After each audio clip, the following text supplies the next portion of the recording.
first question again, Blanca? During your previous campaigns, The campaign, did somebody discourage? Oh, a lot. You know, I ran an independent campaign in 2007. Independent meaning I didn't join the administration of President Aquino, and I didn't join the, administration of President Arroyo, and I didn't join the opposition, which was then led by former President Estrada. I felt that we needed to provide an alternative in terms of leading the country and providing direction.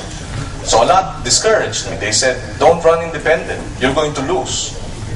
But I told myself, if I were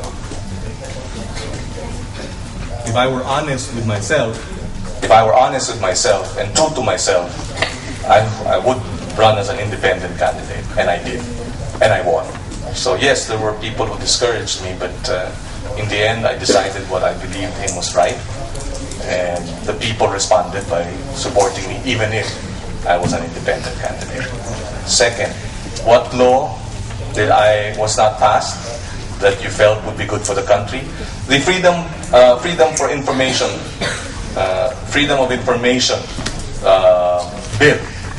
This would have allowed citizens to ask about, to ask government to provide the citizens with documents pertaining to government transactions so that there's more transparency. We passed that in the Senate. It was already ratified here in the Senate on third reading, and we ratified it, but the House of Representatives did not pass it. So that's one law I felt would improve our fight against corruption, because people now would have the information regarding the different transactions in government. For example, buying of property, buying of equipment, entering into contracts.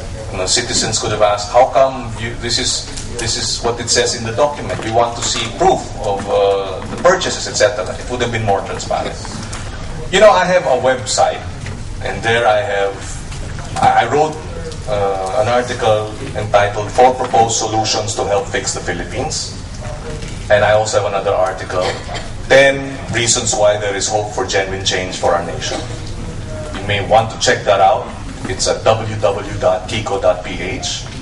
And in these 2 articles, I somehow lay down my vision for the country and the vision for the future.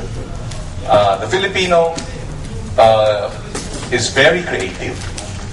We are very creative. We are very talented. We are extremely talented as a people. I just feel that we don't have enough inspiration from our leaders so that we can become the best that we can be.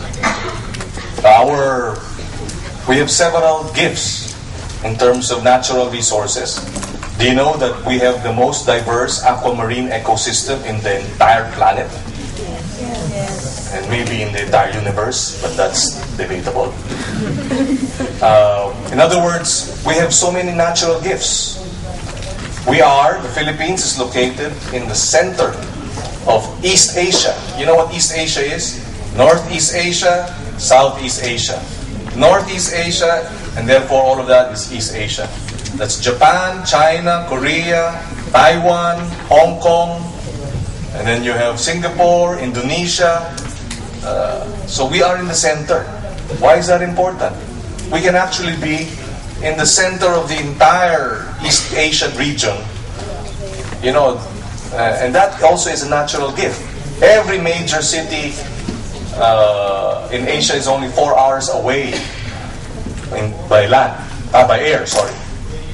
And so we are in the center. I'm sorry. instead of global. Yes, so we can actually be the center of everything in East Asia. Center of culture, center of trade, center of shipping. We can be the cultural center.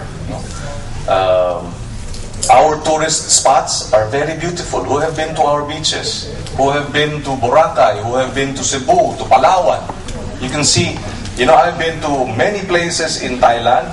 Our beaches are far, far better than theirs. Our natural wonders are more beautiful than theirs. We can actually tap into this and become the tourist destination of Asia. Do you know how many tourists go to the Philippines today? 3 million. You know how many tourists visit France each year? Each year sa atin 3 million. In France, it's 70 million. Every year. Spain has 60 million every year. And you know, each tourist that arrives in the Philippines, how many jobs are created? Guess. 1 job. For every tourist who arrives in the Philippines and spends money here, it is equivalent to 1 job. So if we have 3 million tourists and we are able to reach 10 million tourists, how many jobs do we create? 10 million. Well, 3 plus 7, 10. So we create 7 million jobs. We have 3 million existing jobs because they come here, and then you add another 7. And what does that mean? When you have 7 million more jobs, then our people will not have to go elsewhere to find work. They don't have to become domestic helpers in Hong Kong or Singapore because the work will be available here. The jobs will be available here. They don't have to be separated from their families. And many of our parents who are thinking of migrating to Canada, to Australia, might think twice because the jobs are now available here.